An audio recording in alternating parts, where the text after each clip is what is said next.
Good evening to you all.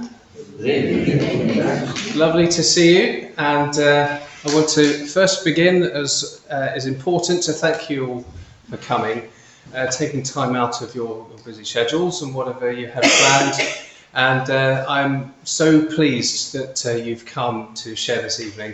It's a very important evening for me, and I have been thinking about this model for some time, and it's taken me quite a while to put it together, especially for this evening.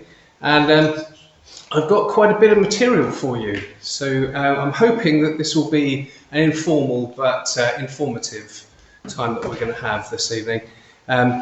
Just to put you at ease, I've got 7 pages of notes to talk through. Those of you who know me, I'm also the Baptist pastor of this church, and when I'm talking on a Sunday morning, I have 2 pages of notes. So that kind of puts things in context a bit. But I hope that doesn't cause you to run for the door. I'm sure we'll be fine. So first off, let's do a proper introduction. My name is James Bushnell, for those of you who don't know.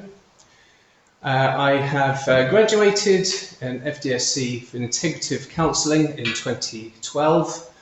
I'm trained as a counsellor in the humanistic, person-centred, psychodynamic, cognitive behavioural therapy, which is otherwise known as CBT.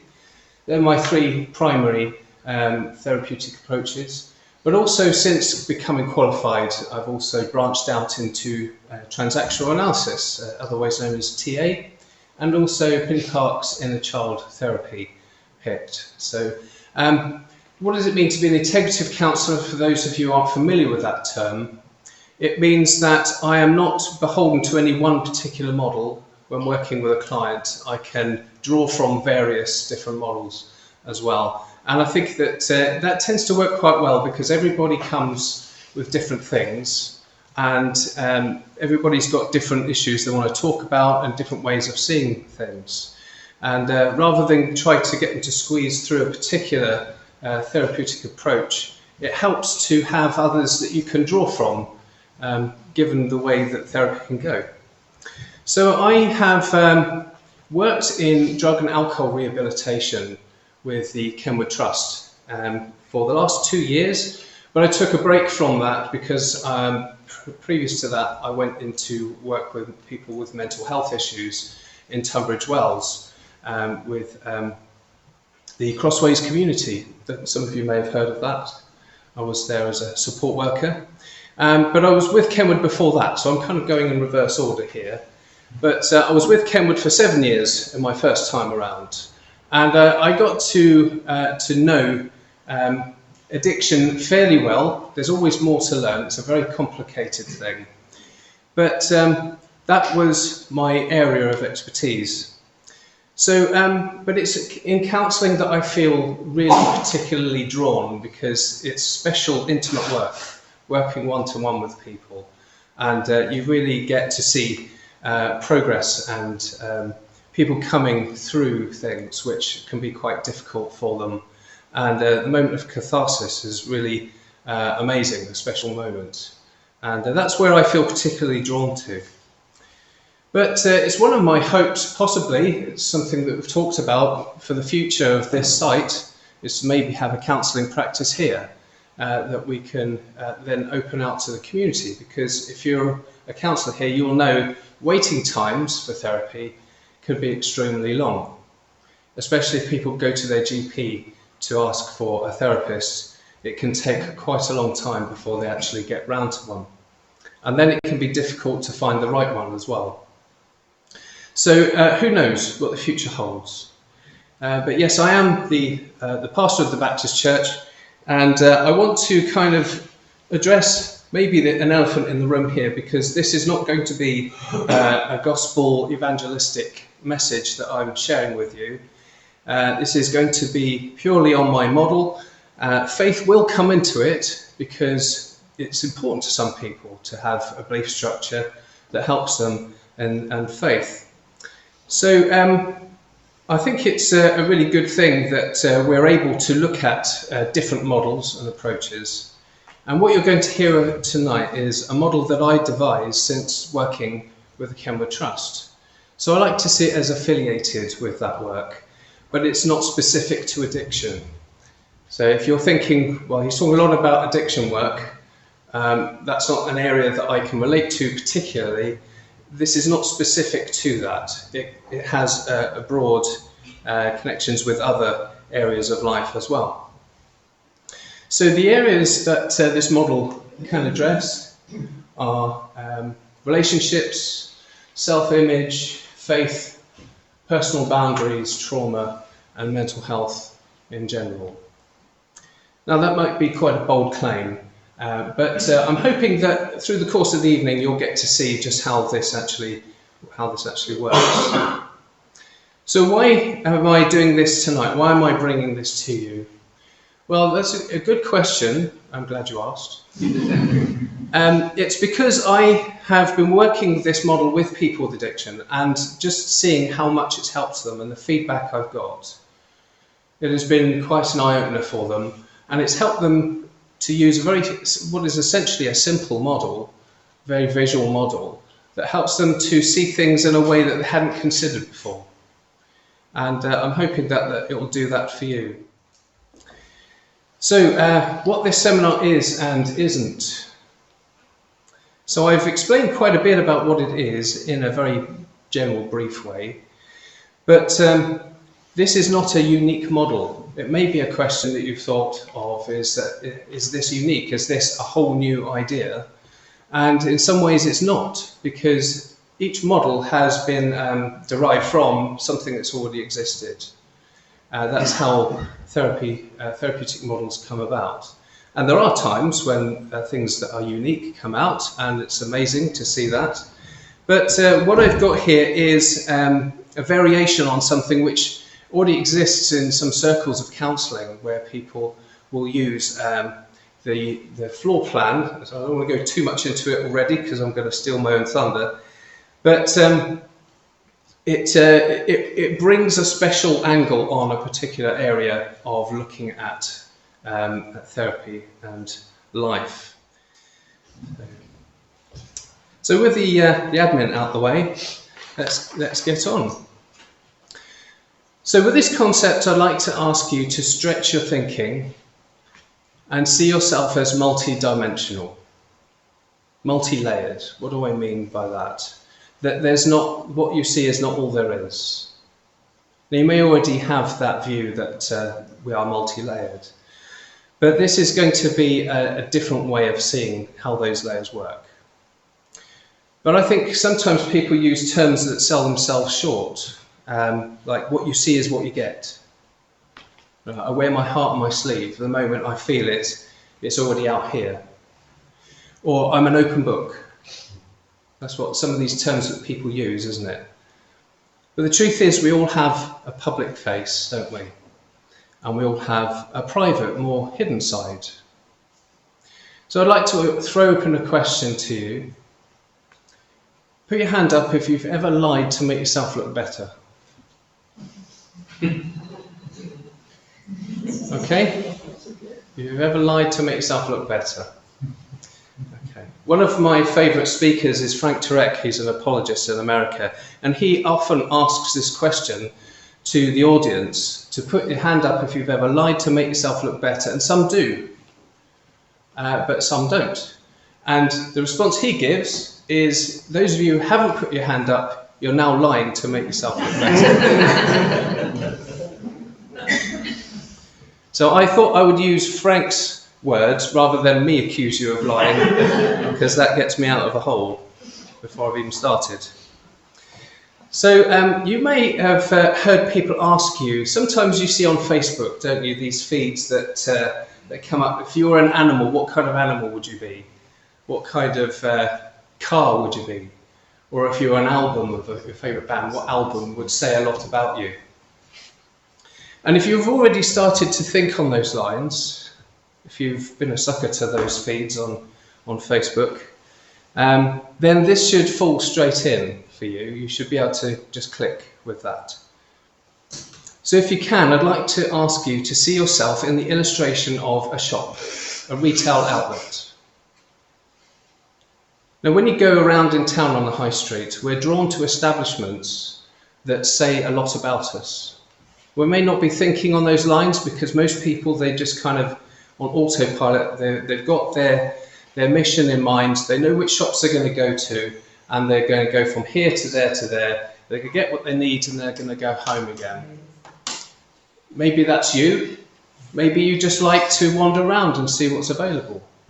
But the places you choose say something about you. And they are very sociable places, aren't they? They're places where we choose to go out to mix with society. We don't have to do that now, do we? Because it's all available online. We could just choose to buy something. We don't have to leave our homes. We just buy it if we see it on a shopping channel. I'm going to avoid using specific names because I'll get accused of trying to promote a particular company.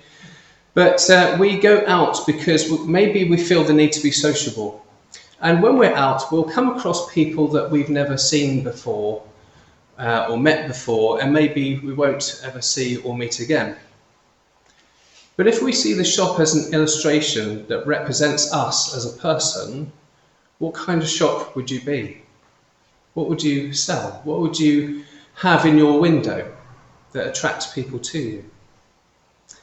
So the model that I've devised uses the floor plan much like you would see if you ever had some work done on your home. You would hire an architect to draw a floor plan, and or if you ever bought a property, you might get to see a floor plan of the building, and it uses very much that kind of representation. So we can see here the different areas of our shop.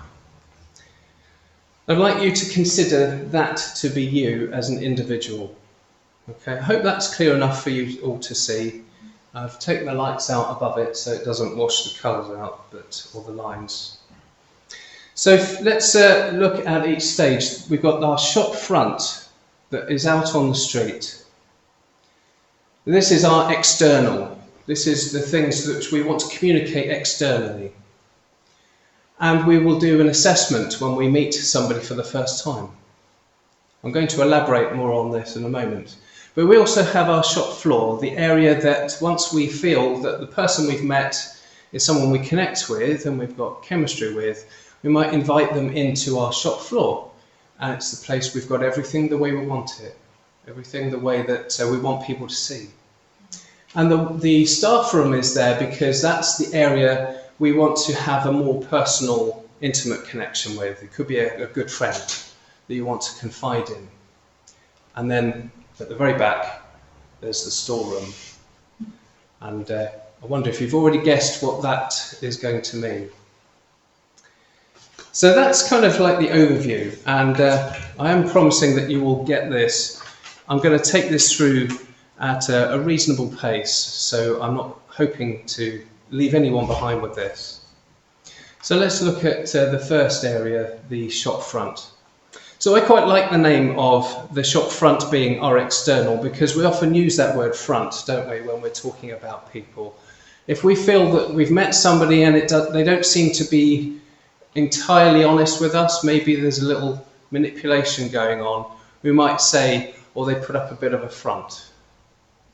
But a similar word to front is facade, isn't it? So this is the Oxford Dictionary definition of facade. The principal front of a building that faces onto a street or open space, like the house says, a half-timbered facade. But the other use of that word is a deceptive outward appearance, a flawless public face, facade masked private despair. Now, I'm aware that as I was putting this together, I was thinking, gosh, I'm really painting humanity in a poor light here. It's getting to sound a bit heavy and bleak, but this isn't all bad, okay? I'm hoping that you'll get the picture that there are benefits to understanding yes, there are areas of us that we hide, but there are reasons why we hide them, and it's not all out of embarrassment or shame. So what would your shop front look like? What would you have on display? Would it be orderly and tidy? Maybe look something a bit like this. Bit overwhelming, bit too much information, too much going on, bit busy. Well, some people are drawn to that, aren't they? They thought, oh, that looks very down to earth, I might go in there. But it's very interesting as a counsellor when I'm in a sort of a social get-together and I get asked, oh, what is it you do? And I tell them. The moment I say I'm a counsellor, I get a few responses which tend to fall into a few categories. The first one is maybe they will suddenly think, oh great, I've got a counsellor in front of me, I'm going to tell them everything about me, and maybe we can have an on-the-spot session for free. And I don't sort of say, look, I'm going to have to charge you for this conversation or anything like that. It's just a case of going with it, isn't it? We just have to hear people out, because some people really want to talk. Some people really feel the need to talk.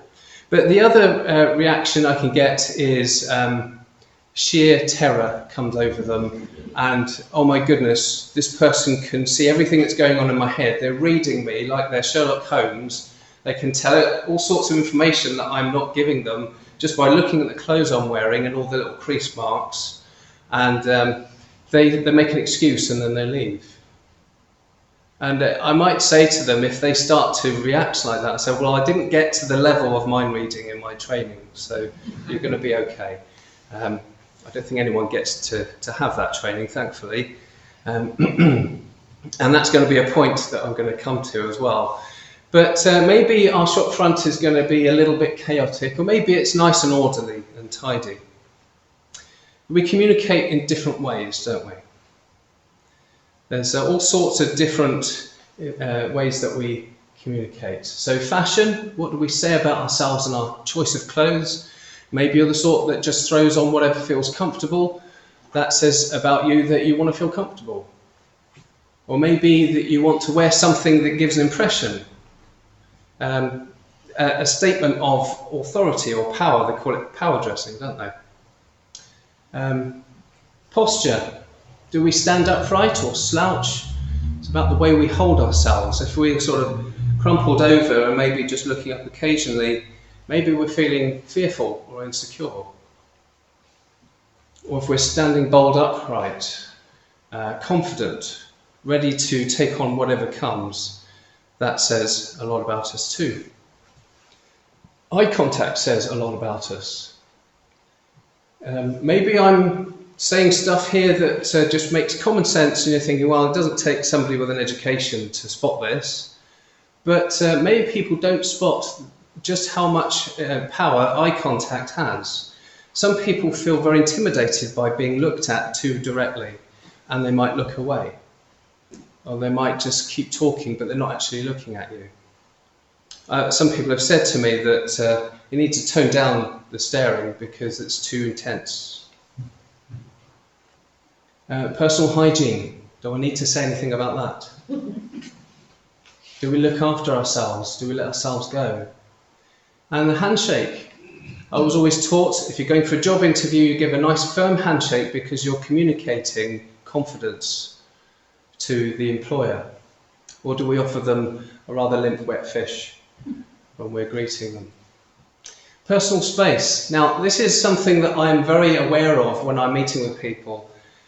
Because you may have had this, sometimes people will want to talk to you and they'll just keep edging forward towards you like this, invading your personal space. And then you might take a step back and then they might step forward again.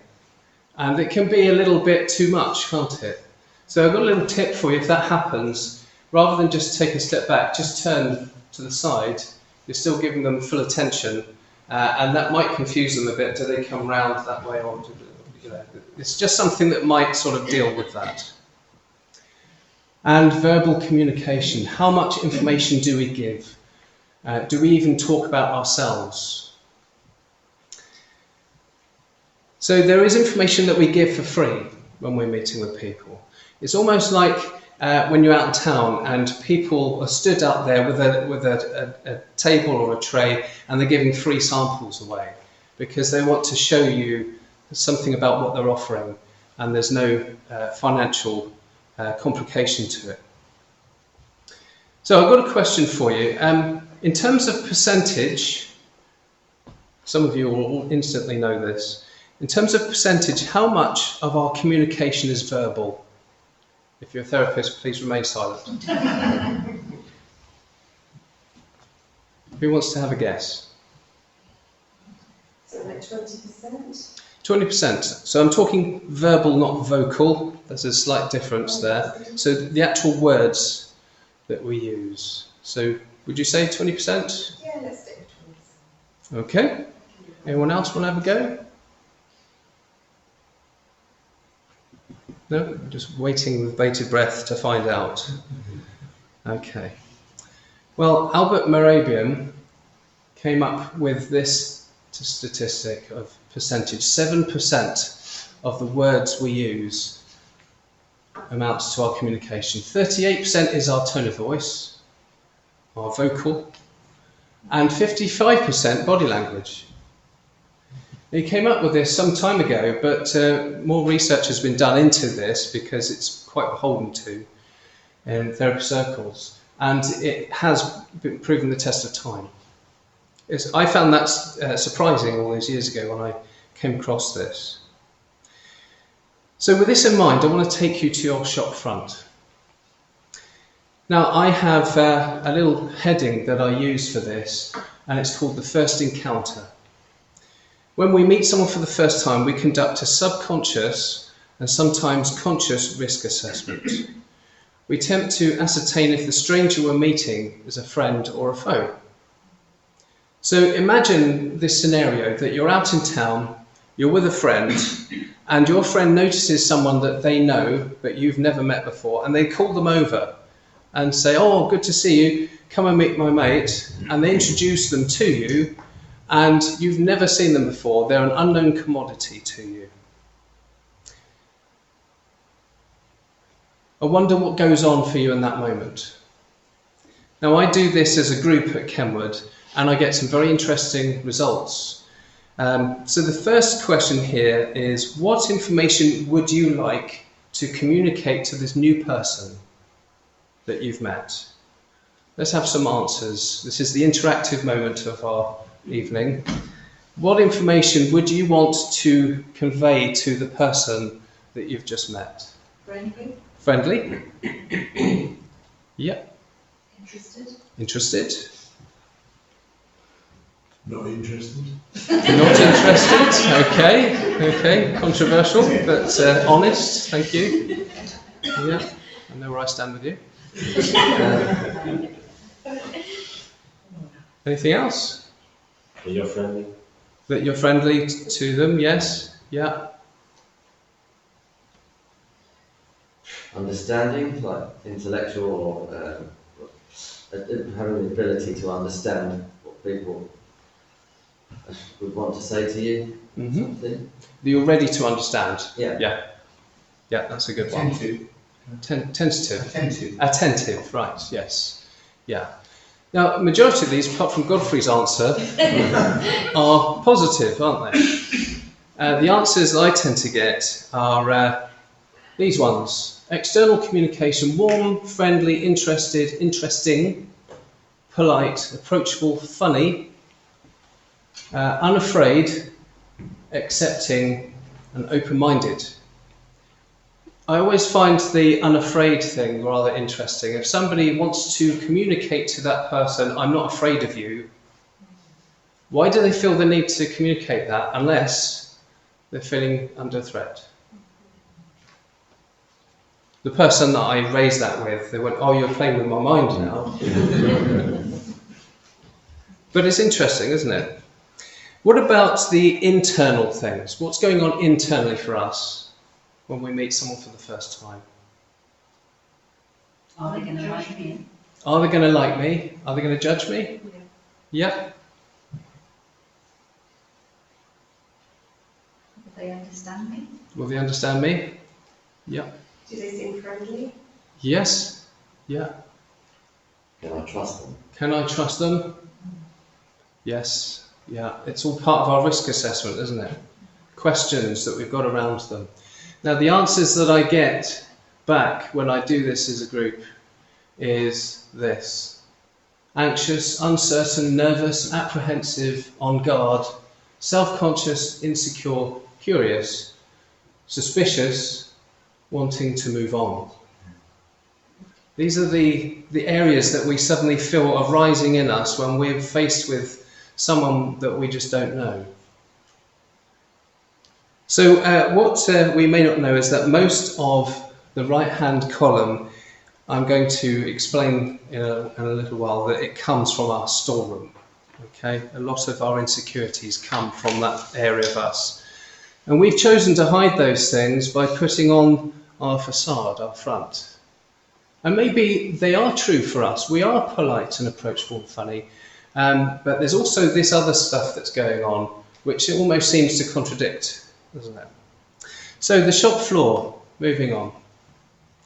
Once we've made our assessment, the new person has passed the test. So this is someone we have met. We actually feel a connection with them, and they seem to be good for us.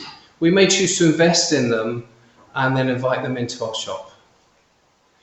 So this is the layout of our shop. Okay, very simple. I don't want to make it overly complicated because that just throws people. But the left door is to the street and the right door is to the staff room. So the shop floor, this is where we have everything in place the way we want it, similar to the areas of our house where we entertain. You wouldn't allow somebody that you're entertaining to just wander off into your home, even though we do seem to say, make yourself at home. We don't want them to go sleep in our bed, do we? We don't even want them going into our cupboard and eating all the food. We just want them to relax, and we'll show them the areas that we feel is appropriate. So we feel safe enough to give them our time when we allow them into our shop floor. Now, who is going to likely be in our shop floor? So this is the area for surface to good friendships, wider circle family members, work colleagues, social groups, hobby groups, anything like this. Maybe even church folk, bingo nights, this sort of thing. Now, I'm not belittling the value of these relationships because all close connections start there, don't they? All close connections you've made will have gone through that risk assessment from the street into your shop floor, and then you do another assessment. You want to know whether this person is trustworthy. Some people only allow for relationships on that level, on the shop floor. But maybe it's because they don't necessarily want people to be that close to them, but they allow them in just enough. So there's a door, usually near to the rear of the shop, that has a sign on it. Now, if you've been into like a charity shop, you may have seen this, the door at the back. You'll see that sign that says staff only, no permittance to the public. This kind of image here, staff only. And they're usually protected by a level of security, aren't they? Usually like a keypad or a swipe card or a door key, something like this. And if this is our shop, we alone get to decide who's permitted in there. So let's move on through to the staff room. So you may say to yourself, I like to think I know my friends very well and they know me. And that may well be true. The thing here for us, that is in general, we tend to keep the list of people that are closer to us, more intimate with us. We tend to keep that list rather short. And a way to tell if you've given some permission to enter is to ask yourself, who would you confide in when you're struggling, when you're at your lowest moment? Who is the person you would divulge that to? You maybe call up on the phone or told personal secrets to. So we get very anxious when it comes to multiple people knowing private details about us. We feel exposed and vulnerable. And we can even have that online, can't we? Our details out there. It tends to cause us worry and anxiety. So I've come across people who say that there is nothing about them that they keep from anyone. Now I have another illustration that I want to just emphasize my point here, because some people genuinely believe that everything that's about them, people know it. There's nothing they want to hide. Now, I've used this illustration in church, and it tends to make people squirm a bit in their seats. But imagine if I had created a device that could sit on your head and will sit you on a chair at the front here, and then there's a gigantic screen behind you, and everything you've ever thought, said and done or imagined that device is going to detect it and then display it on that screen for everyone to see. And the people that are going to see it are your friends, your family, your close friends, your old school friends. Everybody you've ever known is going to witness all of that information about you in a fraction of a moment. So who wants to sign up for that? Have I got any takers? No, I don't think so. It would come across something like this. Imagine that you're sat at the front and your whole life is just playing out in front of the audience. So the staff rooms and the ones I've seen have a mixture of business and pleasure.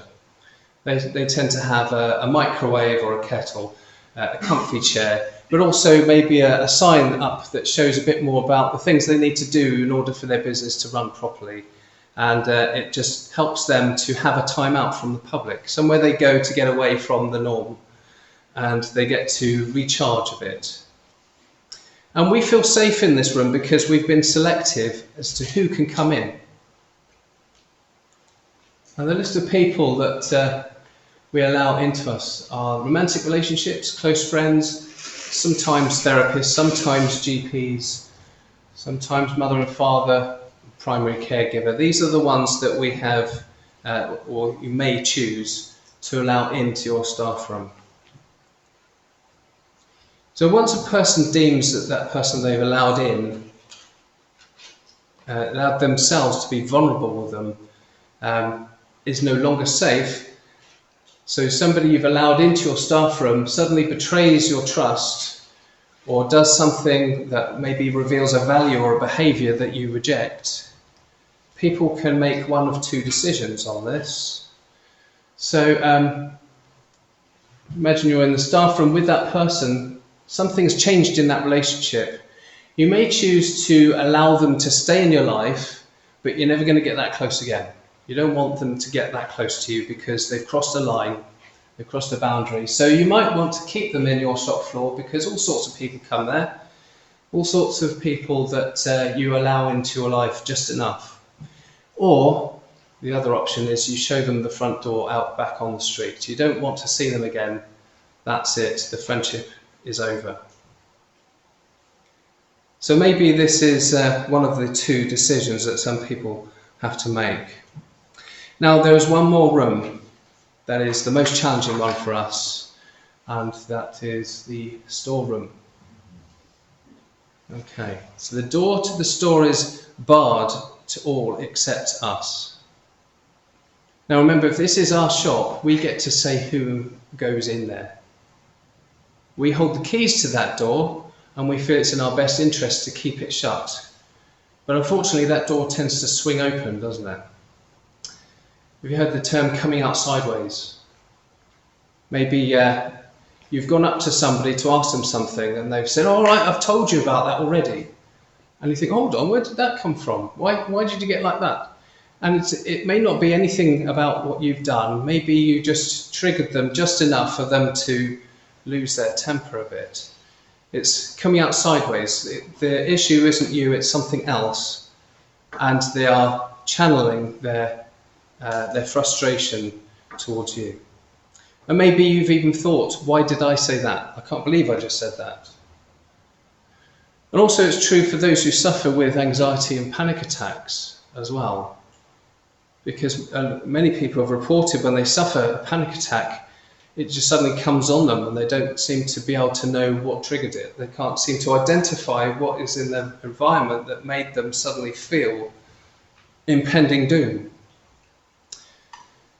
So our storeroom, it's a dark place with many items of association, a place in us of pleasure and pain, a place that we deem unfit for public domain and private to all but us. So what's in there? Hidden baggage, painful memories, personal memories, shame, guilt, secrets, grudges, and secret desires. There are times when somebody, a very public figure, is in the news for something rather shocking, and you think, I would never have imagined them capable of that. It's also a haunted room. It's a room with ghosts in it. What do I mean? Am I talking about ghosts now? What's that about? Some people will say that when I try to achieve something, I hear my mother's voice saying, you will never achieve that. You are just going to fail. You're never going to amount to anything. You may as well just give up.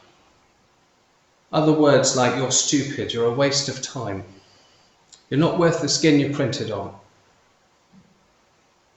All sorts of voices that some people hear. I'm not talking about maybe schizophrenia, mental health type voices. Sometimes it's just that somebody's had a rather difficult upbringing, and voices of condescent and judgment is what they heard from a young age. And then growing up, they still hear their mother or their father or their an authority figure speaking words over to them. Penny Parks has got a lot to say about this in her PICT therapy, talking about mistaken beliefs that have been given to us by somebody else, and if it's from a young age, we can allow ourselves to believe that. If you're told you're stupid enough times, we end up believing it, and then it becomes entwined with our identity, and we carry it around through to our adult life. So this is what I'm talking about with ghosts. And sometimes we may wear an item or a piece of clothing that comes from the storeroom that we keep with us in each of the domains of our shop.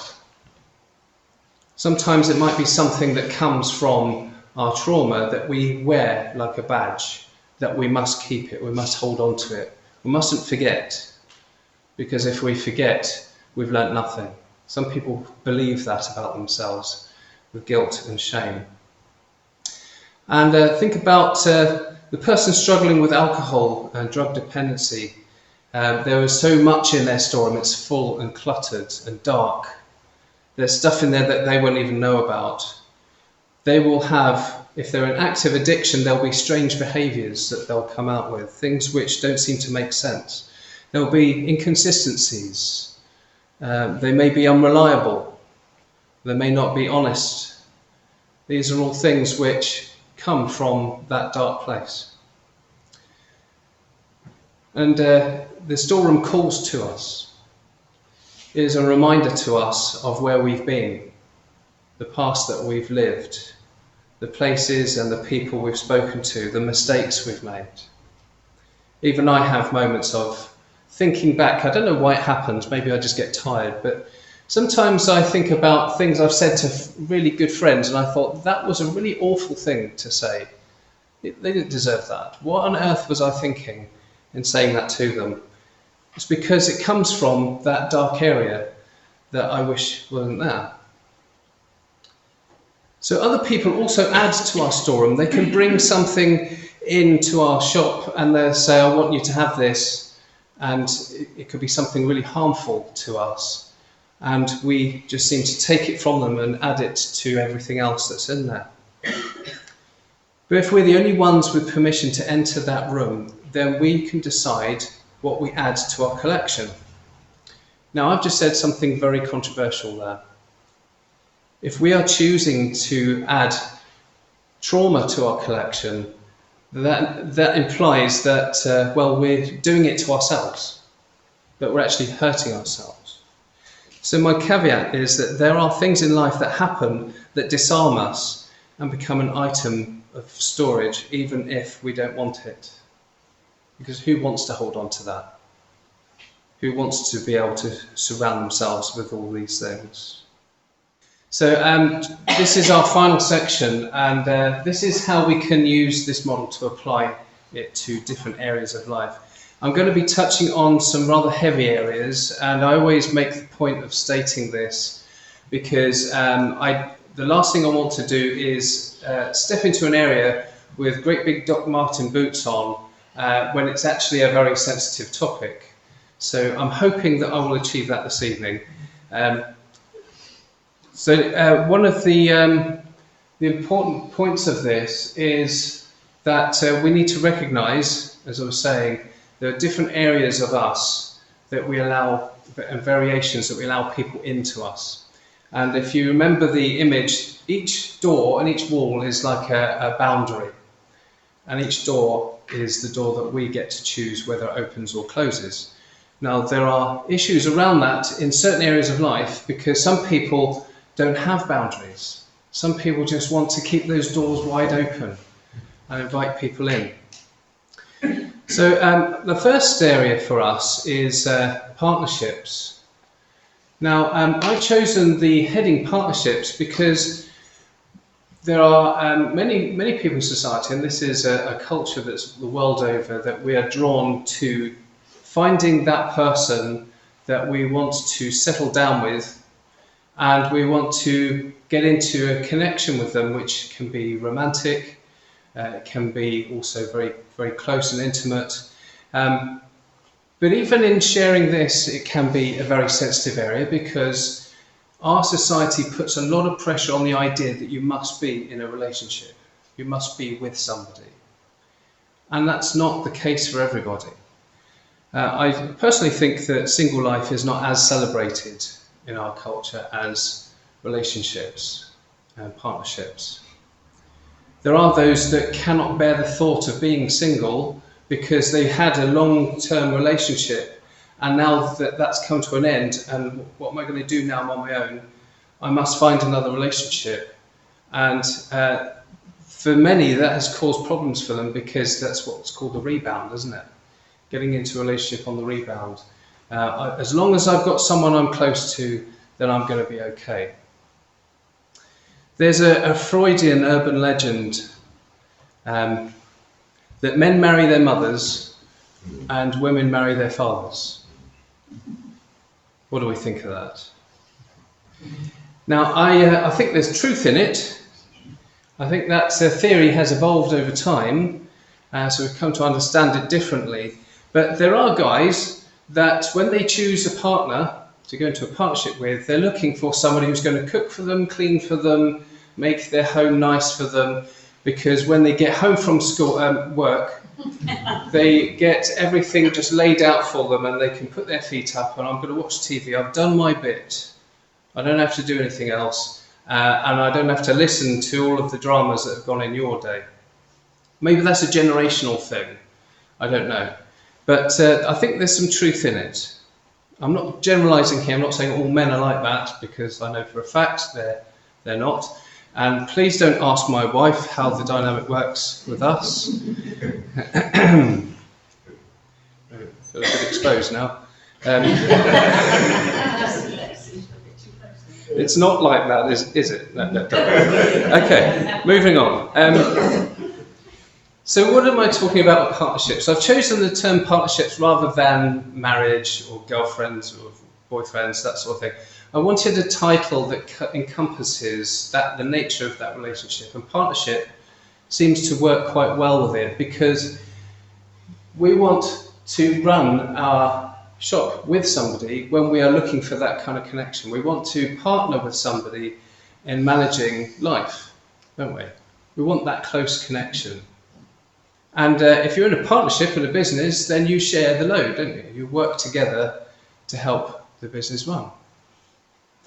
The problem is that sometimes we may find somebody who wants a little bit too much of the business and starts to dominate things. And this is where we get into the area of toxic partnerships. There may be a subtle increase in the power shift in the management of your shop. If somebody's in a relationship with somebody and they are quite a powerful person, quite a strong character, it may be that they've got some strong ideas that they would like for you to accommodate, and the balance of power seems to shift in that sort of area. And of course there's the more rather sad and sinister type of relationship where somebody has a very desperate need for love and wants to have somebody with them, and they may communicate that through some means when they are looking for that partner. And if somebody is more of a predator than a partner, they would key in on that, and they may start off to appear rather charming, very gracious, lots of compliments, and then the person with the search for love will allow them to bypass the shop floor straight into the staff room. So they'll meet them out on the street and they'll think, oh, I just love this person, they're amazing, they're everything I've been looking for. Let's get past all of the slow process, let's get them straight into my staff room and we can have that closeness. And maybe that's the point where things start to get a bit darker and the things start to change. Like, oh, you don't need to see your friends tonight, you can stay with me. You don't need to worry about being out there, because this is how much I love you, I want you to stay here with me. And I want to know who you've been texting. I want to know who you've been in contact with. If you don't mind just showing me your phone, because I love you that much, I'm trying to protect you from people exploiting you. And then it may go from there to, I don't think you need that wardrobe anymore. I bought you a whole new set of clothes and this is what I'd like you to wear now. And you can see how the balance of power has just completely shifted. So the person is now in the staff room and they're running it all. They're in charge. And of course, they'd love to have access to the storeroom, because the more information they have, the more power it gives them. So it's a very dark and sinister aspect of a partnership. And addiction, moving from there to addiction. Somebody in active addiction, they're using, they're drinking, they got stuck in their storeroom, surrounded by all of the stuff which is continuously punishing them and dragging them down. And of course, what people do when they are substance abusers is, I want to escape from all this, so I'm going to use again, because it seems to make everything melt away. But actually they're still in the storeroom, and that's what comes flooding back to them the moment those effects wear off. And there may be people coming to them at the staff room, people who they've allowed to get close to them, trying to call out through the door of the storeroom saying, I want to help you with this, come let me help you. And they won't be able to. The other aspect of addiction is that they will also bypass the shop floor and the staff room, because misery loves company. They'll be drawn to people that are similar to them with similar issues, and the lifestyle of poor choices just continues on a downward spiral. So they allow people in and off the street, people they've never met before, all the way through into their storeroom, and they'll just wallow and stay in there. And all the time they're in there, they're adding stuff to it. Each person that comes in adds more to their storeroom. And they get more and more entrenched. So they're leaving the boundary doors open. In fact, the shop floor and the staff room just become a corridor. Totally meaningless. And also other people may avoid coming in at all, because they don't like the look of it in there. All the time they're in the storeroom, their business is suffering and they're not looking after things, they're not keeping things in order. People coming to have that relationship with them, they think, oh, this isn't great, this isn't good, I'm not comfortable here. So they may avoid them altogether. Moving on to mental health. Now, mental health is a very broad heading. We all have mental health, just the same as we all have physical health. But when we think of somebody, well, they've got some serious mental health going on there, what we're really talking about is mental health issues. But there are areas of mental health. What are the two primary sources or symptoms of mental health diagnoses that we seem to see? Anxiety, depression. They seem to be the dominant ones, don't they? The most common ones. And in terms of depression, it's a very, very difficult mental health issue to help somebody with, because they're in that storeroom, they're stuck there, they think they belong there, everything is their fault, and everything outside of that is suffering and just degrading. Their shop floor is no longer going to function properly because they don't feel up to facing it. And if you've known someone with depression, the desire for helping them to break those chains and move out of it is very strong, isn't it? And we may stand at the door of the storeroom saying, come on, come out of here. You don't need to be in there. It's not as bad as you're saying or you feel. It feels worse than it is. But of course, they're not necessarily going to hear that. It's very, very difficult. And it's very difficult to see what is the catalyst for them to recover from that. Anxiety, we are impacted by our storeroom and not understanding what's in there. There are things, as I said, there are things in there because it's a dark room, it's built up over the years, we don't even know what is in there a lot of the time. It's just so full of clutter for some people. For some others, it won't be as cluttered as that. There might be a few items in there, but for others there are painful things in there which will trigger them and cause them anxiety.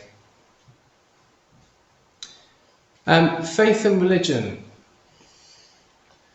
For some people, myself included, and of course the members of the church that come on Sunday, this is a very important aspect to their life. Looking at this model, I found there are varying degrees for people in terms of how much they will invest. I'm not specifically talking about this church, I'm talking about in general here again. When it comes to faith, some people are just happy for others to do that, so they'll leave it out on the shop front. That's what other people do. I'm not allowing it in. I'm happy to carry on with what I'm doing because I'm prospering. Everything seems to be going well. Others might be okay with letting it into their shop floor because that's the social area where we meet with people. So I'm happy to go to church when it's like a christening or a wedding, maybe at Christmas time, or a funeral, of course. But that's some people may choose to go to church because it's a social thing to do. We want to see how people are and mingle with those in our community. So like the community group coming together under a common reason. But those people may not want anything other than that. They may say, intimacy and personal connection, no, that's not for me. I'm happy for it to be on my shop floor, but that's as far as it goes.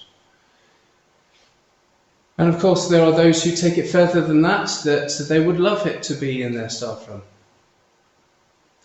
And they will say, I would love for God to meet with me on my shop front because this is the point where I've come to know him.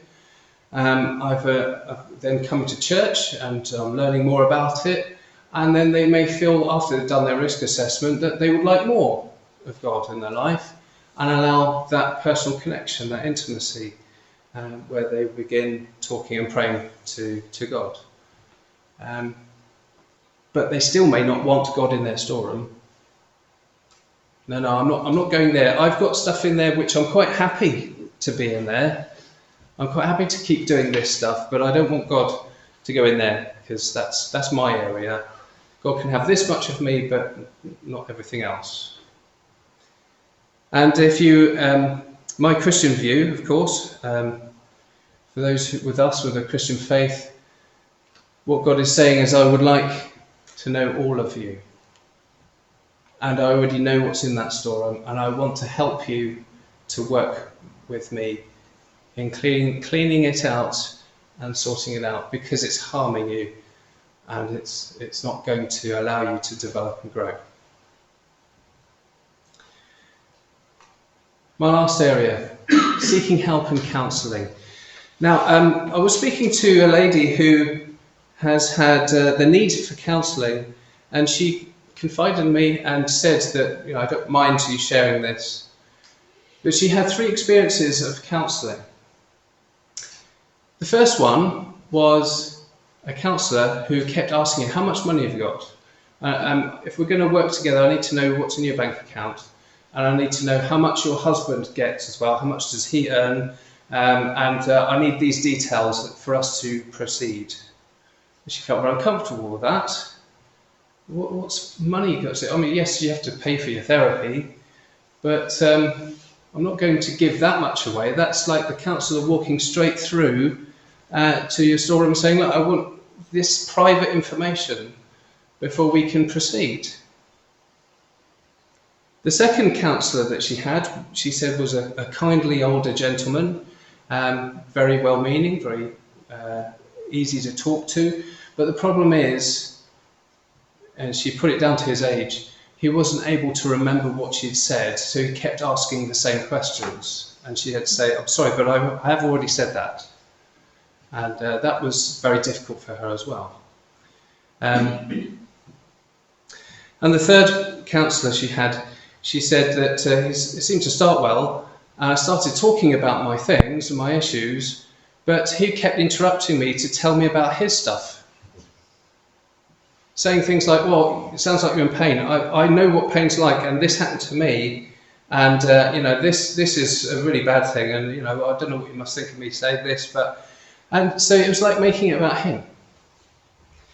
Now, not all 3 of those are guilty of this, but you cannot have that in your counselling. These things are not going to work for a client. Of course, you're not all therapists, I gather that. But essentially, we need to make sure that we do our assessments again.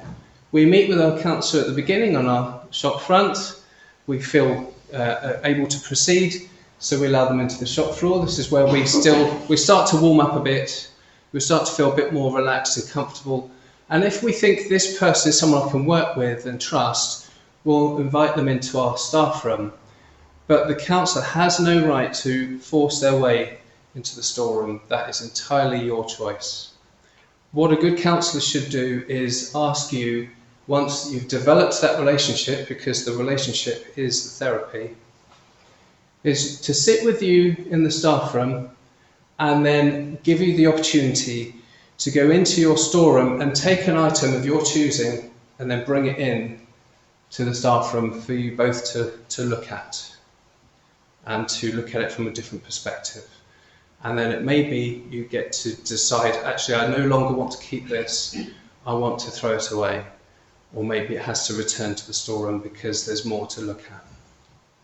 So that's the mark of, in my professional opinion, quality therapy. So I'm sure that there are other areas of life.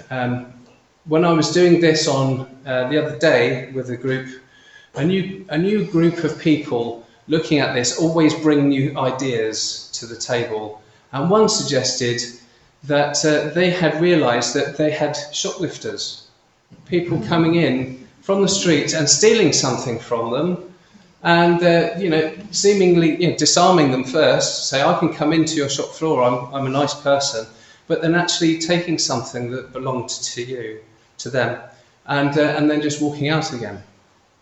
I hope that you've not experienced that, obviously not in a literal sense, but somebody who seems to disarm you and you warm to them and you allow them close enough, but they're actually taking something from you that didn't belong to them, and then they're gone.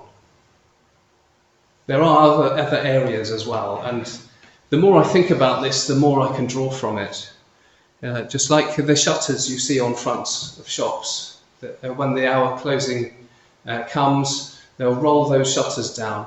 And sometimes we feel the need to do that, don't we? We feel so tired that we just need a timeout. We're going to close up and we'll roll those shutters down. And then when we are ready to receive people again, we'll bring them back up again. And then we'll start over. Okay, shall we conclude there then? Great. This has been so special for me, and I just want to thank you all for sharing it with me, and I hope it's been helpful in some way. It's now up to you and how you choose to use it, and and I hope it actually does some good. So thank you everyone for coming.